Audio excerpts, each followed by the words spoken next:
जय भारत के साथ स्वागत है आप सभी का आपके अपने न्यूज चैनल CMM न्यूज 24/7 पर। तो ब्रेकिंग न्यूज और लेटेस्ट अपडेट में जानेंगे देश और दुनिया की महत्वपूर्ण कुछ चुनिंदा खबरें। तो बड़ी खबरों में खबर निकल कर आ रही है सिद्धू मूसेवाला हत्याकांड में लॉरेंस बिश्नोई गैंग का हाथ। साथ ही खबर में जानेंगे राकेश टिकैत पर फेंकी गई है कालिक। साथ ही महेंद्र सिंह धोनी को विज्ञापन करना पड़ा महंगा, केस दर्ज हो चुका है उनके खिलाफ। साथ ही खबर में जानेंगे टीम इंडिया की कप्तानी हार्दिक पांड्या को सौंपी जा सकती है।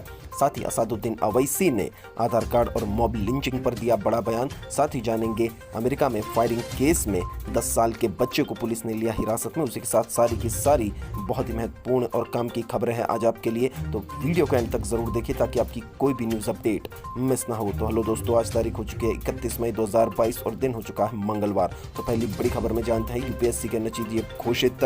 श्रुति शर्मा बनी IAS टॉपर, पहले 4 टॉपरों में सभी लड़कियां। तो इस बार यूपीएससी की परीक्षा में श्रुति शर्मा ने टॉप किया है। यूपीएससी मेंस परीक्षा 2021 में भाग लेने वाले अभ्यर्थी अपना परिणाम यूपीएससी की आधिकारिक वेबसाइट पर चेक कर सकते हैं। श्रुति शर्मा के बाद दूसरे नंबर पर अंकिता अग्रवाल, तीसरे नंबर पर गामिनी सिंगला और चौथे पर ऐश्वर्या वर्मा है। बढ़ते अगली खबर की ओर। इस खबर में जानेंगे सिद्धू मूसेवाला के पिता ने CM मान को लिखी चिट्ठी, कहा मुझे इंसाफ दिलाओ।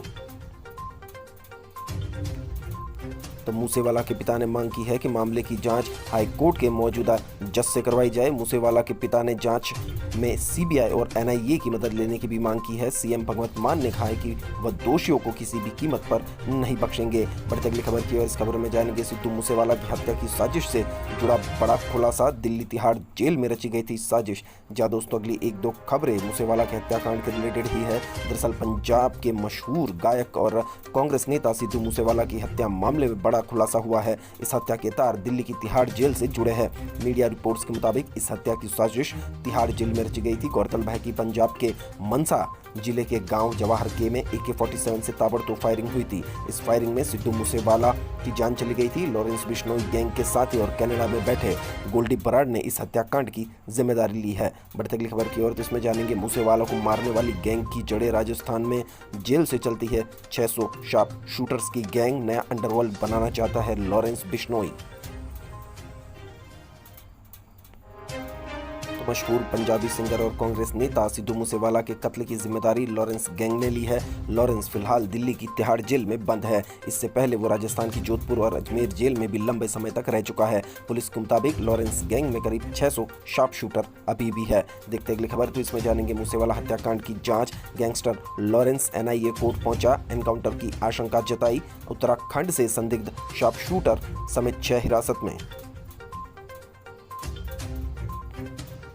तो सिद्धू मूसेवाला हत्याकांड के मामले में गैंगस्टर लॉरेंस ने NIA कोर्ट में पिटीशन दायर की है। पिटीशन में उसने कहा है कि अगर पंजाब पुलिस मेरा प्रोडक्शन वारंट मांगती है तो एनकाउंटर हो सकता है। मेरी सुरक्षा सुनिश्चित की जाए। पुलिस को अगर पूछताछ करनी है तो वीडियो कॉन्फ्रेंसिंग के जरिए करे। इसके लिए कस्टडी की जरूरत नहीं। कोर्ट ने इस पिटीशन को सुनने से इनकार कर दिया है। कोर्ट ने कहा कि लॉ एंड ऑर्डर राज्य पुलिस का विषय है। देखते अगली खबर। तो इस खबर में जानेंगे विमान हादसे में 4 भारतीय समेत सभी 22 लोगों की मौत, मलबे से मिले 16 शव और तलाश जारी। नेपाल के पर्वतीय मुस्तांग जिले के दुर्घटनाग्रस्त विस्तारा एयरलाइन के विमान के मलबे से अभी तक 16 शव निकाले जा चुके हैं। अधिकारियों ने सोमवार को यह जानकारी दी है। तारा एयरलाइन का ट्विन ऑटर 9N80 विमान रविवार को सुबह पोखरा से उड़ान भरने के कुछ समय बाद नेपाल के पहाड़ी इलाके में लापता हो गया था। कनाडा निर्मित विमान में 4 भारतीय, 2 जर्मन और 13 नेपाली नागरिकों सहित कुल 22 लोग सवार थे। यह विमान पोखरा से मध्य नेपाल स्थित मशहूर पर्यटक स्थल जोमसोम की ओर जा रहा था। देखते अगले समाचार। इस समाचार में जानेंगे एक ही कमरे से चल रही थी 550 डमी कंपनियां, GST फर्जीवाड़े में सूरत से 5 लोग गिरफ्तार। तो GST के करोड़ों रुपए के इनपुट टैक्स क्रेडिट फर्जीवाड़े के लिए गुजरात के सूरत के एक कमरे से करीब 550 डमी कंपनियां चलाई जा रही थी। ये फर्जीवाड़ा चलाने वाले शातिर गिरोह के 5 लोगों को सूरत से गिरफ्तार कर लिया गया है। अधिकारियों ने सोमवार को यह जानकारी दी थी। 800 करोड़ रुपए का टोटल फर्जीवाड़ा है। देखते अगली खबर। इसमें जानेंगे किसान नेता राकेश टिकैत पर फेंकी गई काली स्याही। जी हाँ दोस्तों, काली स्याही फेंकी गई, मुंह काला करने का कोशिश किया गया राकेश टिकैत का। तो किसान नेता राकेश टिकैत पर काली स्याही फेंकी गई है। ये घटना उस समय हुई जब वह बेंगलुरु के गांधी भवन में प्रेस कॉन्फ्रेंस कर रहे थे। स्याही फेंकने वाले को को पुलिस ने हिरासत में ले लिया है। राकेश टिकैत के अलावा आरोपियों ने युद्धवीर सिंह पर भी काली स्याही फेंकी। यह घटना उस समय हुई जब टिकैत पत्रकारों से बात कर रहे थे। इसी दौरान कुछ युवक वहां आए और स्याही फेंक दी। अचानक हुई इस घटना के दौरान राकेश टिकैत के चेहरे और कपड़ों पर पगड़ी पर स्याही गिरी। इस दौरान आरोपियों ने धक्का मुक्की भी की और कुर्सियां भी तोड़ी। देखते अगले समाचार। इस समाचार में जानेंगे ज्ञानव्यापी मस्जिद मामले पर वाराणसी कोर्ट में 2 घंटे चली बहस। 4 जुलाई को होगी अगली सुनवाई।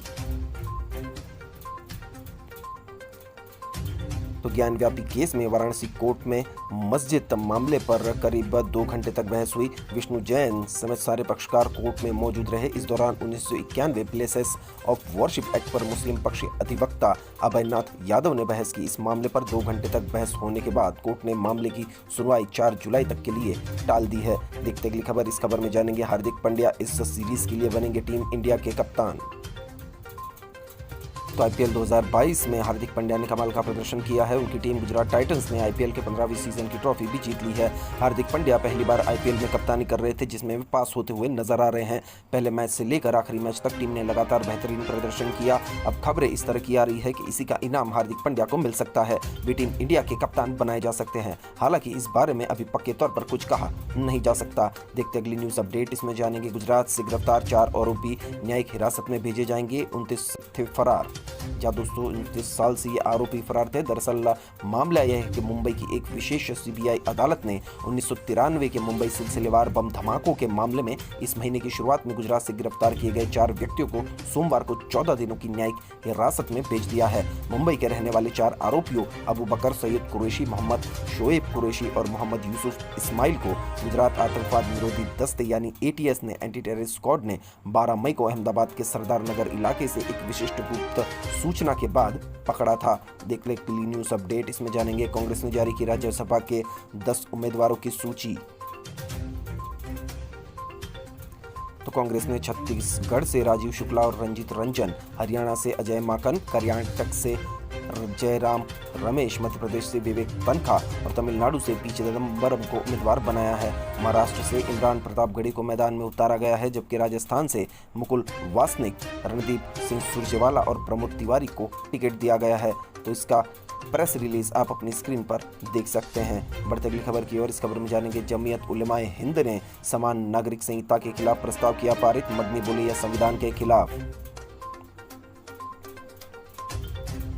तो जमीयत उलमाए हिंद द्वारा देवबंद में बुलाई गई एक बैठक के दौरान मौलवियों ने समुदाय को धैर्य रखने के लिए कहा और कहा कि भारत भी उनका है। जो मुसलमानों को पाकिस्तान जाने के लिए कह रहे हैं वे खुद वहां चले जाए। इस दौरान बैठक में ज्ञानव्यापी विवाद और यूसीसी के खिलाफ प्रस्ताव भी पारित किए गए। आपको बता दें कि देवबंद में बुलाई गई इस बैठक में मौलाना महमूद मदनी ने समान नागरिक संहिता यानी यूसीसी को लेकर एक बड़ा बयान दिया है। उसको स्वीकार करने से इनकार कर दिया है और कहा है कि यह संविधान की भावना के खिलाफ है, जो प्रत्येक नागरिक को धर्म की स्वतंत्रता देता है। मौलाना महमूद मदनी ने कहा कि हमारे पास पाकिस्तान जाने का विकल्प था, लेकिन हमने यही रुकना चुना। जो लोग हमें अभी वहां भेजना चाहते हैं वे खुद ही जा सकते हैं। बढ़ते अगली खबर की ओर। इस खबर में जानेंगे उप जिला अधिकारी को बीजेपी विधायक के खिलाफ थाने में शिकायत करना पड़ा, भारी हो गया ट्रांसफर। तो देखो दोस्तों, बीजेपी राज में ऐसा हो रहा है कि नेता अगर गलती करता है, उस पर कोई अधिकारी एक्शन लेता है तो उसका ट्रांसफर कर दिया जाता है। दरअसल पुरोला से, उत्तराखंड पुरोला से दोस्तों भारतीय जनता पार्टी भाजपा के विधायक दुर्गेश्वर लाल के खिलाफ पुलिस थाने में तहरीर देने वाले उप जिला अधिकारी सोहन सिंह सैनी का राज्य सरकार ने रविवार को तबादला कर दिया। सैनी को तत्काल पौड़ी जिले में गढ़वाल मंडल आयुक्त के कार्यालय से संबंधित कर दिया गया। आपको बता दें कि प्रदेश के वनल और विजिलेंस विभाग की ओर से जारी आदेश में सैनी को तत्काल अपने वर्तमान पदभार से कार्यमुक्त होकर अपने नए तैनात स्थल पर कार्यभार को कहा गया। दरअसल गौरतलब है कि उपजिलाधिकारी सैनी ने विधायक दुर्गेश्वर लाल के खिलाफ पुलिस में तहरीर दी थी। पुलिस ने बताया कि उपजिलाधिकारी ने जनप्रतिनिधि और उनके समर्थक कृष्णा सिंह के खिलाफ पुलिस थाने में शिकायत दर्ज कराते हुए सोशल मीडिया में उनकी छवि धूमिल करने, उन्हें अनुसूचित जाति एवं जनजाति अधिनियम के तहत फंसाने और जान से मारने की धमकी देने संबंधी आरोप लगाए। पुलिस को दी गई तहरीर में सैनी ने आरोप लगाया कि विधायक जानबूझकर अपने समर्थक सिंह के माध्यम से सोशल मीडिया में उन्हें बदनाम कर रहे हैं, जिससे उनकी और उनके विभाग की छवि भी धूमिल हो रही है। तो उनके ऊपर अत्याचार हुआ है और पुलिस से जब उन्हें शिकायत की तो उनका ही तबादला कर दिया गया। बढ़ते अगली खबर की ओर, तो इस खबर में जानेंगे आधार कार्ड का इस्तेमाल मॉब लिंचिंग के लिए भी किया गया। असदुद्दीन अवैसी ने केंद्र सरकार पर साधा निशाना। तो केंद्र सरकार ने रविवार को एक प्रेस विज्ञप्ति के जरिए देश की जनता से आधार कार्ड की फोटोकॉपी शेयर नहीं करने की अपील की थी। सरकार का कहना है कि इससे आपके आधार कार्ड का दुरुपयोग होने की संभावना बनी रहती है। हालांकि फिलहाल सरकार ने अपने इस बयान को वापस ले लिया है। सरकार की इस अपील के बाद AIMIM अध्यक्ष असदुद्दीन अवैसी ने जोरदार हमला बोला है। प्रेस विज्ञप्ति जारी होने के बाद असदुद्दीन अवैसी ने केंद्र सरकार पर तंज कसा है। अवैसी ने सरकार पर हमला करते हुए कहा कि सरकारी एजेंसियों ने सालों से आधार को अनिवार्य किया है। अब सरकार इस बात की उम्मीद कर रही है कि आम लोग कुछ सरकारी अधिसूचना और आवश्यक सेवाओं को खोने के जोखिम के बारे में बहस करेंगे। ये मत भूलें कि आधार कार्ड का इस्तेमाल मॉब लिंचिंग के लिए भी किया गया। मध्य प्रदेश के देवास में आधार कार्ड नहीं होने पर मुस्लिम विक्रेता की भीड़ ने पिटाई की थी। बढ़ते अगली खबर की ओर, तो इस खबर में जानेंगे कर्नाटक से खबर आ रही है। कॉलेज में टोपी पहनने पर छात्र की पिटाई, 6 पुलिसकर्मी और प्रिंसिपल के खिलाफ केस दर्ज। तो ये कैसी हिंसा और कैसा माहौल भड़का है हमारे भारत में दोस्तों। बीजेपी और RSS के चलते सभी जगह हिंदू मुसलमान हो रहा है। मुसलमानों पर, दलितों पर अत्याचार की खबरें आती ही रहती है। दरअसल बागलकोट जिला स्थित एक सरकारी डिग्री कॉलेज परिसर में कथित रूप से टोपी पहनने को लेकर छात्र की पिटाई का मामला सामने आया है। छात्र की पिटाई करने के मामले में एक पुलिस सब इंस्पेक्टर और कॉलेज प्रिंसिपल समेत 7 लोगों के खिलाफ मामला दर्ज किया गया है। तो टोपी पहनने पर पाबंदी कोई सरकार का आदेश नहीं है। फिर भी आपको बता दें कि टेराडल प्रथम श्रेणी सरकारी डिग्री कॉलेज के 19 वर्षीय छात्र नवीद हसन साहब थरी की शिकायत के आधार पर न्यायिक मजिस्ट्रेट के निर्देश के बाद पुलिस ने 24 मई को एक सब इंस्पेक्टर और 5 अन्य पुलिसकर्मियों के खिलाफ मामला दर्ज कर लिया है। प्राथमिकी के अनुसार घटना इस साल 18 फरवरी को हुई थी। छात्र ने अपनी शिकायत में कहा था कि वह टोपी पहनकर कॉलेज गया था, लेकिन कॉलेज के प्राचार्य ने उसे प्रवेश करने नहीं दिया। हालांकि कॉलेज के अंदर टोपी पहनने पर पाबंदी लगाने वाला कोई सरकारी आदेश नहीं है। छात्र ने आरोप लगाया कि पुलिसकर्मियों ने उसके साथ मारपीट की और उसकी आस्था को लेकर उसका अपमान किया। इस बीच पुलिस ने मामले की जांच शुरू कर दी है। बढ़ते अगली खबर की ओर, इसमें जानेंगे पोप फ्रांसिस ने 21 नए कार्डिनल किए घोषित।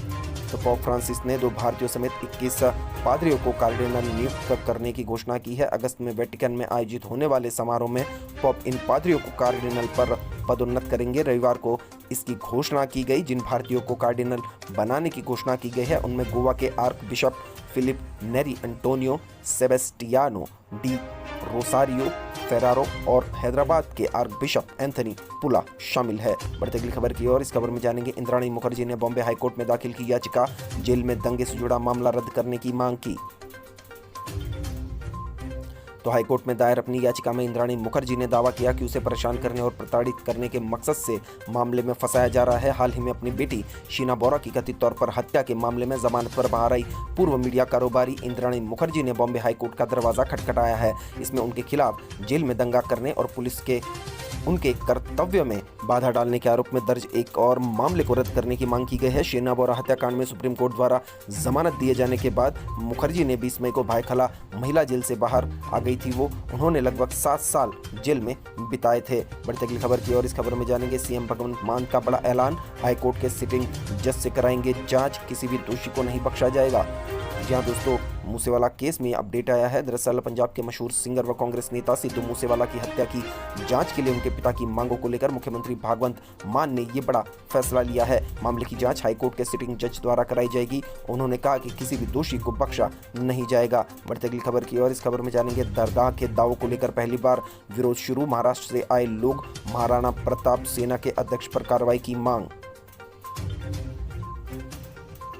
तो अजमेर दरगाह को लेकर किए गए दावे को लेकर महाराणा प्रताप सेना के राष्ट्रीय अध्यक्ष व अन्य लोगों के खिलाफ पहली बार विरोध शुरू हो गया है। हजरत ख्वाजा गरीब नवाज वेलफेयर एसोसिएशन महाराष्ट्र ने भी ऐतराज जताया है। एसोसिएशन के सचिव मोहम्मद यूसुफ उमर अंसारी ने प्रतिनिधिमंडल के साथ अजमेर पहुंचकर एसपी को परिवाद दिया है। साथ ही एफआईआर दर्ज कर कानूनी कार्रवाई की भी मांग की है। एफआईआर दर्ज नहीं होने तक अजमेर से नहीं जाने की उनको चेतावनी भी दे दी गई है। तो देखते अगले समाचार। इस समाचार में जानेंगे बिहार के कोर्ट में धोनी पर कंप्लेन दर्ज, चेक बाउंस मामले में बेगूसराय जिला न्यायालय में आपराधिक मुकदमा दर्ज।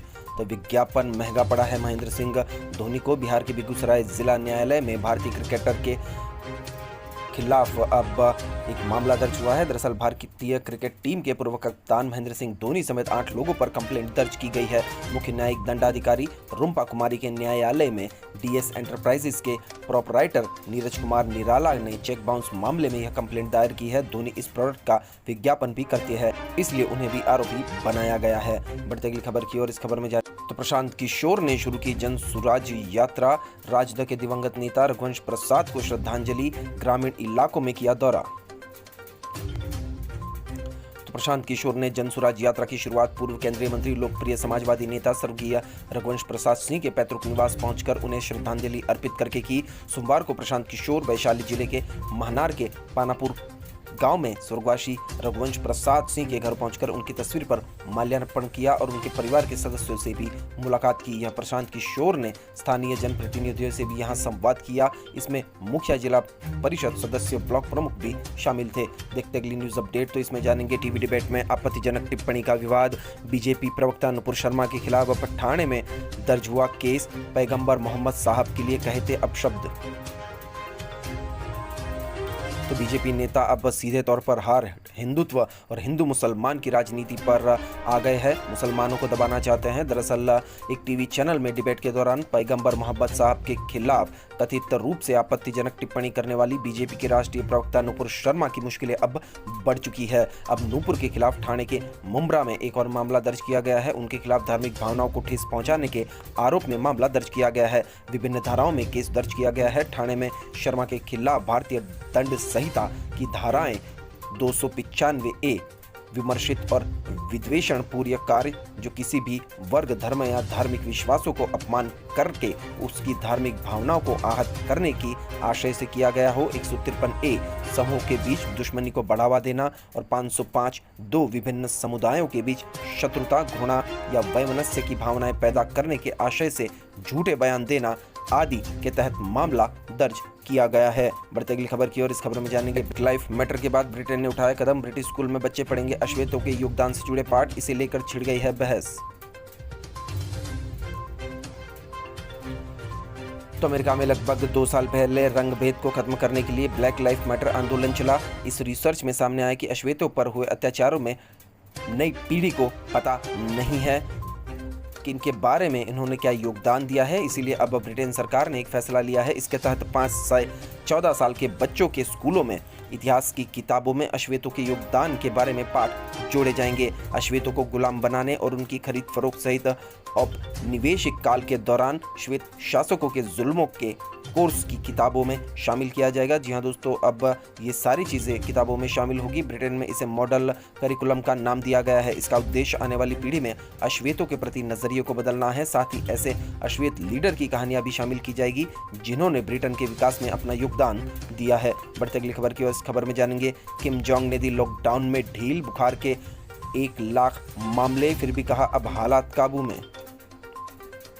तो तानाशाह का दावा कि उत्तर कोरिया में कोरोना खत्म हो चुका है, सख्त लॉकडाउन में भी उन्होंने छूट दे दी है। तानाशाह किम जोंग उन ने राजधानी प्योंगयांग में लॉकडाउन के नियमों को ढीला करने की घोषणा की है। यहाँ रहस्यमयी बुखार से अब तक 1 लाख से ज़्यादा लोग पीड़ित है। वहीं नॉर्थ कोरिया की मीडिया रिपोर्ट के मुताबिक कोरोना महामारी अब काफ़ी हद तक काबू में आ चुकी है। किम जोंग ने इस महामारी को देश के लिए बड़ी चुनौती बताया। महामारी के बढ़ते मामलों के साथ यहाँ वैक्सीन की कमी और फूड शॉर्टेज का भी सामना कर रहा था, जिसकी वजह से किम जोंग ने सख्त लॉकडाउन की घोषणा कर दी। तो नॉर्थ कोरिया में वैक्सीन की कमी थी, फूड शॉर्टेज की भी बातें सामने आई थी। तो अब इस वजह से सख्त लॉकडाउन में ढील देने की भी अब उन्होंने घोषणा की है। बढ़ती अगली खबर की और इसमें जानेंगे पाकिस्तान की सियासत के बारे में। पीएम शहबाज का इमरान पर तंज, अपने कपड़े बेच दूंगा लेकिन लोगों को सस्ता आटा दिलाऊंगा। तो पेशावर में छिप गए हैं इमरान खान। दरअसल खबर आ रही है कि पाकिस्तान की शहबाज सरकार जून के आखिर तक आम चुनाव की तारीखों का ऐलान कर सकती है। इसके पहले 13 दलों की गठबंधन सरकार और पूर्व प्रधानमंत्री इमरान खान के बीच तीखी जुबानी जंग चल रही है। इमरान का आरोप है कि नई सरकार आने के बाद महंगाई बेहताशा बढ़ी और लोग आटा भी नहीं खरीद पा रहे हैं। शहबाज ने इसका जवाब इमरान के गढ़ में दिया, कहा अगर 24 घंटे में बैखर पख्तूनख्वा के मुख्यमंत्री 10 किलो आटे के बैग की कीमत 400 रुपये नहीं की तो मैं अपने कपड़े बेचकर भी लोगों को राहत दिलवाऊंगा। बढ़ते अगली खबर की ओर, इसमें जानेंगे अमेरिका का इतिहास सुधारेगी भारत की बेटी, स्कूलों के हिस्ट्री सिलेबस में अश्वेत महिलाओं को पहचान दिलाने के लिए लड़ रही है प्रसिद्धा। तो अमेरिका में महिलाओं के हक में उतरी है भारत की प्रसिद्धा। दरअसल एक 17 साल के विद्यार्थी की चिंताएं दोस्तों क्या हो सकती है, स्कूल का कोर्स, परीक्षा और भविष्य। मगर अमेरिका के वर्जीनिया राज्य की फेयरफैक्स काउंटी में रहने वाली भारतीय मूल की प्रसिद्धा पद्मनाभ की चिंता भविष्य को नहीं लेकिन इतिहास को लेकर है। अगर सही इतिहास पढ़ाया जाएगा तो भविष्य भी बहुत अच्छा बनेगा। अमेरिकी स्कूलों में इतिहास के पाठ्यक्रम में महिलाओं और खास तौर पर अश्वेत महिलाओं के योगदान को बहुत कम लिखा गया है। प्रसिद्धा की कोशिश से पहली बार अमेरिकी स्कूलों की पाठ्यक्रम में महिलाओं को उनका उचित स्थान मिलने की उम्मीद जागी है। फेयरफैक्स काउंटी स्कूल डिस्ट्रिक्ट में इतिहास के पाठ्यक्रम में बदलाव की शुरुआत हो चुकी है। तो बढ़ते अगली खबर की ओर, इसमें जानेंगे बाइडेन पहुंचे उलवाडे, टेक्सास के स्कूल में मारे गए बच्चों को दी श्रद्धांजलि, शूटिंग की धमकी देने वाला 10 साल का स्टूडेंट अरेस्ट। तो ये दोस्तों मजाक नहीं है। फ्लोरिडा में 5वीं क्लास के छात्र ने दी थी स्कूल में फायरिंग करने की धमकी। शूटिंग की घटनाओं को लेकर अमेरिका पुलिस अब अलर्ट पर है। अमेरिका के फ्लोरिडा में 5वीं कक्षा के लिए छात्रों को गिरफ्तार कर लिया गया है। जी हाँ दोस्तों, 5वीं कक्षा के एक छात्र को इस फायरिंग केस में गिरफ्तार किया है। कैप कोरल के पैट्रियट एलिमेंट्री स्कूल में पढ़ने वाले इस 10 साल के छात्र को स्कूल में फायरिंग की धमकी देने के आरोप में गिरफ्तार किया गया है। उसने अपने क्लासमेट को टेक्सास मैसेज में ये धमकी दी थी। जी हाँ दोस्तों, टेक्स्ट मैसेज भेज के धमकी दी थी कि वो किसी को शूट कर देगा। इसी बीच अमेरिकी राष्ट्रपति जो बाइडेन और first lady Jill Biden Texas Uvalde पहुंचे। यहाँ उन्होंने रॉब एलिमेंट्री स्कूल में हुई गोलीबारी मामले में मारे गए बच्चों के पेरेंट्स से मुलाकात की। यहाँ पिछले हफ्ते फायरिंग में 19 बच्चों समेत 21 लोग मारे गए थे। बढ़ते अगली खबर की ओर, तो यहाँ जानेंगे ब्राजील में तबाही, उत्तर पूर्वी इलाके में बाढ़ और लैंडस्लाइड से 79 लोगों की मौत, 4000 लोग हुए बेघर। तो कुदरत का कहर बरस रहा है ब्राजील में। तो ब्राजील में कुदरत कहर बरपा रही है। भारी बारिश से उत्तर पूर्वी ब्राजील में बाढ़ और लैंडस्लाइड हुआ है। इस वजह से बड़ी संख्या में जान माल का नुकसान भी हुआ है। भारी बारिश कम से कम 79 लोगों को खा चुकी है, उनकी मौत हो गई है। वहीं 25 लोग घायल है। 3957 लोग बिना शेल्टर के गुजारा करने को मजबूर है। 533 लोग विस्थापित भी हुए हैं। बढ़ते अगली खबर की ओर, तो इसमें जानेंगे अंतरिक्ष में सैटेलाइट की भीड़, इनकी चमक से खगोलविद ग्रहों को नहीं देख पा रहे हैं, आंकड़े गड़बड़ाने लगे। तो सैटेलाइट दोस्तों पृथ्वीवासियों ने इतने लॉन्च कर दिए हैं कि अब सितारों की तरह ये सैटेलाइट सारे के सारे चमक रहे हैं। दरअसल खबर में जानते हैं किसी बड़े शहर के ट्रैफिक सिग्नल पर जैसे गाड़ियां रुक जाती है उसी तरह दूर कतार नजर आती है। तो समझ लीजिए कि अंतरिक्ष की भी यही हालत हो गई है। कुछ सालों से छोड़े गए सैटेलाइट के कारण खगोलविद बड़ी मुश्किल में है। वे रात में तारों और ग्रहों को देखने की कोशिश करते हैं लेकिन सैटेलाइट की चमक में सब धुंधला हो जाता है। इस तरह के टेलीस्कोप से ली गई तस्वीरों में रोशनी की कतार दिखाई देती है। तो अब जानेंगे क्या है सर्राफा बाजार में सोने चांदी का भाव। तो MCX पर सोने चांदी के भाव में बढ़त देखी जा रही है। कीमती धातुओं के भाव में तेजी से निचले स्तरों पर खरीदारी बढ़ने और हाजिर बाजार में मांग में मजबूती की वजह से दरअसल MCX पर सोने का जून वायदा 0.28% यानी 145 रुपये की तेजी के साथ 51,195 रुपये 10 ग्राम पर कारोबार करता हुआ देखा गया है। वहीं MCX पर चांदी का जुलाई वायदा 0.67% यानी 418 रुपये की तेजी के साथ 62,534 रुपये प्रति किलो पर कारोबार करता हुआ देखा गया है। तो अब जानेंगे क्या कुछ कहता है भारत के अगले 24 घंटे के मौसम का पूर्वानुमान। तो स्काईमेट वेदर के अनुसार अगले 24 घंटों के दौरान लक्षद्वीप, सिक्किम और उप हिमालय, पश्चिम बंगाल, असम और मेघालय में हल्की से मध्यम बारिश के साथ 1 या 2 स्थानों पर भारी बारिश संभव है। बाकी पूर्वोत्तर भारत, अंडमान और निकोबार द्वीप समूह, केरल, तमिलनाडु के कुछ हिस्सों, तटीय कर्नाटक, उत्तर पूर्वी बिहार और पश्चिमी हिमालय में हल्की से मध्यम बारिश हो सकती है। झारखंड, उड़ीसा, गंगीय पश्चिम बंगाल, आंतरिक कर्नाटक, आंध्र प्रदेश और छत्तीसगढ़, विदर्भ, मराठवाड़ा, कोंकण और गोवा के कुछ हिस्सों में हल्की बारिश संभव है। तो इसके साथ आज के ब्रेकिंग न्यूज और लेटेस्ट अपडेट यहीं समाप्त होते हैं। वीडियो को एंड तक जरूर देखने के लिए आप सभी का बहुत बहुत धन्यवाद। वीडियो अगर अच्छा लगा हो तो लाइक कीजिए, शेयर कीजिए, सब्सक्राइब कीजिए ताकि आपकी कोई भी न्यूज अपडेट मिस ना हो। मिलते हैं अगली लेटेस्ट अपडेट के साथ। आपका दिन खुशनुमा रहे। Thank you, take care, good bye, जय भारत।